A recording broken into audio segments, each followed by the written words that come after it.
Welcome to the Recruiting Intel on the Inside Texas Football YouTube channel powered by InsideTexas.com. I'm Joe Cook, got Justin Wells, got Coach Dub.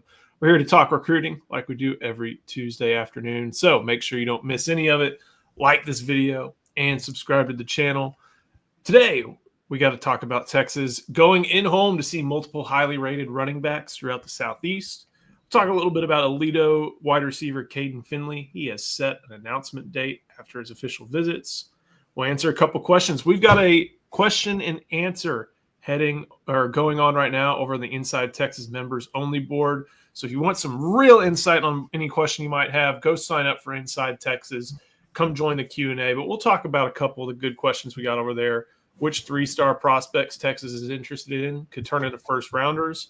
And then also, who are some of the top edge prospects? But Charlie is running that thing, and I'm running behind trying to help him out. Charlie is in charge. What? Right. Charles in charge. Charles in charge. Hey, that's the name of our next podcast. That's the name of our next YouTube show. Yeah, let's Charlie do it. in charge.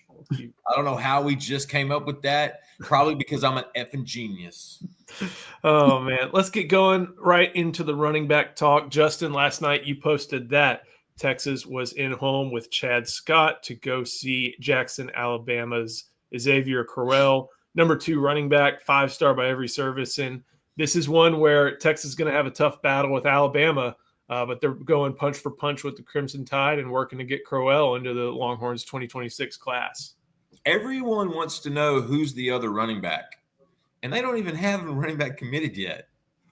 But everyone wants to know, well, who's the other running back? Yeah, and we're obviously referring to Carthage 4-star on 3 industry ranking. I think number 3 tailback in the country, KJ Edwards. Him and Texas are in a great spot. I don't see that changing right now. So who's the other one? Well, Mari Latimer, Tyrone Georgia, Sandy Creek. They love him. Derek Cooper. They just came back from Austin, a week ago, 2 weekends ago. And they're actually going to do an in-home with his family on Thursday night. We just reported that at Inside Texas. I don't know if I put that in this post this morning or not. So Chad Scott's going to be hanging with Mr. Cooper on Thursday. But yeah, Xavier Crowell, here's the thing. There's some confidence with the UT staff right now with Crowell. Something I hadn't really seen in the last 4, 5, 6 months. We all have kind of prefaced his recruitment by saying it's going to be tough pulling him out of home because he's got Bama and he's got Auburn, and he grew up on both of them. He loves both of them. That one's going to be tough. After talking to a source last night after that visit with Crowell, they feel like it's Texas and Bama. They think it's going to be a Texas-Alabama race, and they fully admitted Bama probably leads right now. They had a really big head start, and so they probably lead right now. But Texas is viewing Crowell the same way they view Cooper and Latimer and some of these other guys. They want that guy in the class. Just because he's leaning Bama does not mean anything. Crowell is still set to see Texas in early June. They may even change KJ Edwards' OV as well. He was set to come in, I believe, June 6th to 8th. They're going to try to push that back to June 20th, 22nd. I'm just now thinking about this out loud. This is something I probably should have already reported. But trying to just recap all these things with running backs. Yeah, they hung out with Xavier Crowell last night. They think Texas feels like they are squarely in that one. They know Bama is going to be the one. Bama gets the last OV. We kind of know how that transpires. I think he's a July decision. But Texas it feels good there. And then Derek Cooper. Yeah, Sports Talks Jay's got it. Like, Derek Cooper, go watch him run track at his size. He's not Adrian Peterson because no one is. He was a mutant alien from another planet. But this kid is big, he's long, and can run. And if you ever watch AP on the track, he won gold 4 years in a row as a freshman. He started as a freshman. And so Cooper has that. Cooper has that. And I'll say this. I don't know who's going to be joining KJ Edwards in this class, but it's going to be a good one. And I think Texas will be happy, and I think fans are going to be ecstatic. Another good question, good comment from Sports Talk Jay. Maybe, Charlie, you can speak with this. I heard Marshall Falk, who's on staff at Colorado, made a big impression on KJ Edwards. You actually have a little bit of intel on that. Oh, the mute button got him this time. Yeah, I'm actually putting it together right now. I think I it was spoke to KJ. KJ and other guys who were on campus to kind of meet some NFL legends. I think that's where it stopped, though, right? I mean, it's all cool. You're seeing a guy that you watch growing up, idolizing on TV, Marshall Faulk, Deion Sanders, whoever else Warren Sapp, whoever else they have on staff. But at the end of the day, I think that's all it was. It was pretty cool meeting those guys, right? And so, yeah, I'm sure he made an impression. Everybody can get to see their childhood star to idolize. But other than that, a great visit just seeing those guys. That's pretty much where it stops. When I met Marshall Faulk, he made a big impression on me. I was about to say, I those remember are him his at San Diego stars. State. That dude was insane in college. Like nobody was talking about San Diego State until Marshall Faulk came around. He's incredible. At the end of the day, KJ Edwards is not going to Colorado. You're aging yourself. Neither is Felix Ojo. You're aging yourself by saying Marshall Faulk was a childhood star for KJ Edwards. I think that may have been a little bit after. That was my childhood star. Marshall was probably a little before KJ's. He had to be, he had to be super young. When did he stop playing? 2005, 6, maybe? Something like that. Started with the Colts, made his hay with the Rams, won a Super Bowl, went to another. Was probably the first guy that I can remember being an absolute weapon in the pass game as a tailback. That's true. Running backs always caught the ball. Walter Payton was really good about catching the football out of the backfield. Marshall Faulk turned it into another weapon. They made an impression on KJ Edwards because it's a good time in Boulder right now. Definitely. But KJ's not going to college to have a good time, guys. He's going to college to get ready for the NFL. I don't think KJ Edwards was alive when Marshall Faulk retired. So, retired in 2005. So, but Deion doesn't understand that. These are Deion's buddies. Hey, they talked to the D lineman, talked to Warren Sapp, and they got to figure out who Warren Sapp is first. Now, Warren Sapp was an absolute beast. He was an animal. Yeah. Your parents know Warren Sapp. These D linemen don't. They don't. These D linemen, you need to start talking about Alabama and Georgia in the mid-2010s. Those are the ones these kids grew up watching. Thank you, Chris. Exactly. And LSU. Yeah. So Texas, Chad Scott in good position to go see, or obviously went to go see top targets, going to go see some more top targets. Making the rounds out of state. We got to talk a little bit more about an in-state guy this time. That's Caden Finley. He has set his announcement date July 4th, correct, Justin? But Charlie, you've kind of been on this one, and this is going to be a really close race for Texas because Notre Dame is putting the full blitz on Caden Finley, and Finley likes what he's heard a lot from the Fighting Irish. Yeah, the Fighting Irish. I mean, they're definitely trying to plant their flag in the state of Texas here.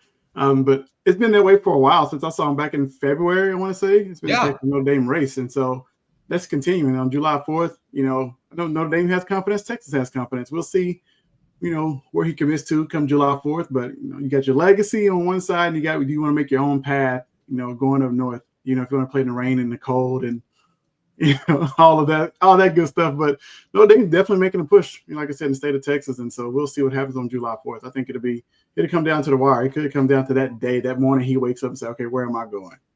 Charlie, yes or no? No matter where he picks on July 4th, Texas isn't going to let up. Oh, I'm definitely not. You're going to keep swinging. It doesn't matter until December when the pen hits the paper. They're not worried, guys. I'm not going, I'll tell you that, because last 4th of July barbecue I went to didn't work out so well. Oh, man. Look, Charlie, trust me, there was a pattern of those over the last decade, and it's probably why Eric has PTSD when he sees fireworks. Like he just instantly starts thinking about decommitments and flips, and like it's a twitch. It's terrible. But yes, Texas, no matter look, I think Notre Dame has the momentum right now.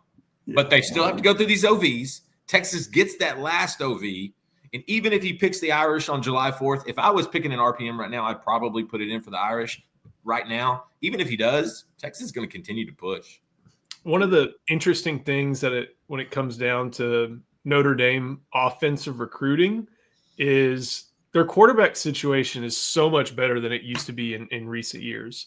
CJ Carr was a highly touted prospect, Lloyd's grandson, not going to Michigan, going to Notre Dame.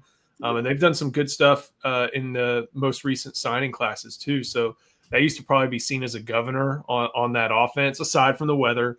aside from just what Brian Kelly could recruit with big linemen and big tight ends. But now they're starting to get a little bit better quarterback play. You saw that different style with Riley Leonard, wasn't a passer, but that's something that helps. Again, Texas is going to have Arch and Trey Owens, KJ Lacey. But I think one of the reasons why Notre Dame may be able to find a little bit better prospect when it comes to wide receivers, not just because of the effort Marcus Freeman puts in, but because they've elevated the quarterback play in South Bend by a good amount, or at least the quarterback talent. And they have a type. Notre Dame has a type. And it's kind of like Jaden Greathouse. There's a lot of Greathouse in Finley's game. So there's a type there. And plus, Notre Dame hits home with guys post-career. It's not always about the NFL. Right. That's the biggest thing. But with Notre Dame, it's also the brand. It's also a number of other things. And I think that's why, Notre Dame's never going to have a problem getting running backs or offensive linemen. Right. I mean, that's where you go. They keep that. Point blank. If you're not going to Texas or Ohio State, you probably should be going to Notre Dame if you're doing one of those two things. The wide receivers are coming around, but I think they have a type, and I think Finley fits that type. Just like Javian Osborne, Charlie and I's guy from Forney. He's a type, and he fits. He is going to be fantastic in South Bend. Before we keep going, got to show some love to our sponsor, that is Roback. There's only one way to describe Roback: best fit, best feel. For those who aren't familiar with Roback, they are completely changing the game with their incredibly comfortable activewear. Roback has released so many items within their new licensed game day collection, and it's our favorite. With novel polo designs and clean hoodie and Q-zip designs from some of your favorite schools like Texas, it's definitely worth checking out. Nobody else on the market is pairing these level of custom designs with this quality of activewear. Roback's everyday shorts or their Delta Performance pants are the perfect pairing as well. Both are super comfortable, have an elastic waistband, and great fabric that's made to have the appearance of a nice short look, but the comfort for a day on the move. Roback has also been proudly leading the NIL charge, having signed partnerships with multiple college football stars like Quinn Ewers. They are becoming the go-to brand for college athletes across the country. Use the code TEXAS20 on roback.com for a generous 20% off for all new customers through the end of this week. That's RHOBACK.com and 20% off all performance polos, shorts, and more with Texas20. We'll keep going. We were hosting a recruiting question and answer over on the members board on Inside Texas. So if you've not done that yet, come join us. Come see us, because Charlie compared Travis Hunter and Jalen Lott. And so it's must-read material. So if you haven't signed up, I'm telling you, it's a party at Inside Texas. Yeah. It's a good thing. Jalen Lott, not a 3-star. He has earned some great status, great accolades over the course of his prep career. But there are still prospects with 3-star rankings to their name. And one of the good questions over on the board was which 3-star that Texas is interested in could maybe end up turning into a first-rounder. And Charlie, I liked yours. You went with a big boy for your primary option. Yeah, Mr. Nicholas Robertson. Ever since I saw his film, man, I was like, okay, this is a guy. Forget his ranking. This guy's a straight mauler. I think when he gets to Texas, since he's already committed, man, he's going to be one of those guys that people are talking about in the draft. Started as a 3-star, should have been a 4-star maybe. It's going to get drafted high because he just has raw brute strength, and he can move people off the line. With Texas going to a gap scheme, any 3-tech, any 1-tech, look out, because he's coming right over you, right? And so that was my guy, but since he's committed already, the other guy I had was Jaheim Riley. I know Texas was on him ever since he decommitted from Houston. He's another one, a safety out of Austin, right in the backyard. So I think he's another talented guy who has the same trainer as Michael Taft, Andrew Makuba, and Jadae Barron, right? So he's getting some of that same teaching, some of the same training. He'll be prepared when he steps on campus. Despite his ranking, I think he's another guy that could soar to the top. I really like Riley. I took notice of the fact that when he was offered, Kenoto Hudson was the guy he tagged. Maybe that indicates they view him as a versatile guy. They want versatility in all their defensive backs. You could have read that on Inside Texas yesterday, but this is someone that they may see in a certain spot. Justin, I think Charlie may have grabbed yours, but do you have another one that fits the bill? Yeah, Charlie nailed that one. I also added Jaheim Riley, completely following Charlie's lead. I stole that one from him. I'll admit it. I still love Isaiah Williams, and I know Texas has basically kind of moved on from him. That's the Fort Bend Marshall kid. he's going to crack skulls at the next level, and he's going to do it somewhere. Probably not going to be Texas, but he's going to do it somewhere. He's the kind of guy that winds up going in the 5th round of an NFL draft and playing 6 or 7 years in the league, because that kid is just tough. He is tough. Him and Caleb Chester, getting to watch those two last year, dude. Yeah. Isaiah can play, but again, probably not on the Texas radar. Another guy that was offered a while back and they haven't really connected with a lot, but I love, is a 3-star defensive lineman out of North Carolina, Damod Lewis. That kid, if you watched, the first time we watched him when he was offered, I was kind of wowed. And then I went back and saw he was a 3-star. I thought that was kind of unique. But really, Charlie got it. It's Jaheim Riley and Nicholas Robertson. If Robertson gets down to that functional mass, he's going to be a dude. Like, he's way too strong, way too powerful, and way too motivated. And so, yeah, I follow Charlie's lead on that one. Big fan of both those guys. One of those guys is already committed to Texas, and the other one, what is it? Texas Tech, Texas, and who's the other visit on Riley's schedule? Houston, U of H. Yeah. Well, he was committed there for a minute. I think he still plans to take an official visit there, but that's who Texas is competing with. One of the other good questions. He could recommit to Houston, Jared Curtis style. Yeah. You never know. Oh, man. One last question that we grabbed from the Inside Texas message board. Who are some of the top edge targets? This is one of those situations where they're going all over the country to find the next Colin Simmons, the next Trey Moore, although he's moving around a little bit, the next Ethan Burke. And I have a preference, but Justin, where do you see Texas really putting some of their focus in when it comes to edge? You said it, Joe. They are going countrywide, nationwide, everywhere, looking for only the best. They have probably the best edge room in the country right now, from freshmen to sophomores to juniors. Like, it's just stacked. Trey Moore at senior. I mean, they're loaded. So they're going to be picky in this class. They're going only for the best, and they've got something to sell. I think the biggest thing is Jaraylon McCoy. I think that would be the biggest get for Texas right now. I know there's a couple guys higher rated. I think Jaraylon McCoy is a natural fit. Getting to see him in person a couple weeks ago really solidified that. He is legit 6'6", Tupelo, Mississippi native. They're battling Bama and LSU and Ole Miss for that kid. But Jaraylon is the guy that I think, that it seems about every once a month they're gaining with him. And we've seen those patterns. And so I love Jaraylon McCoy. I'm a big Richard Wesley fan. I know he's trending Oregon right now, but that kid does not look like he's 16 years old. Yeah. Not look like he's reclassified. We see reclassified kids and think, man, you really do need another year of strength and conditioning. Not with this dude. He was fantastic at the Under Armour event in California this last weekend. My boy Max Torres got to hang out with him.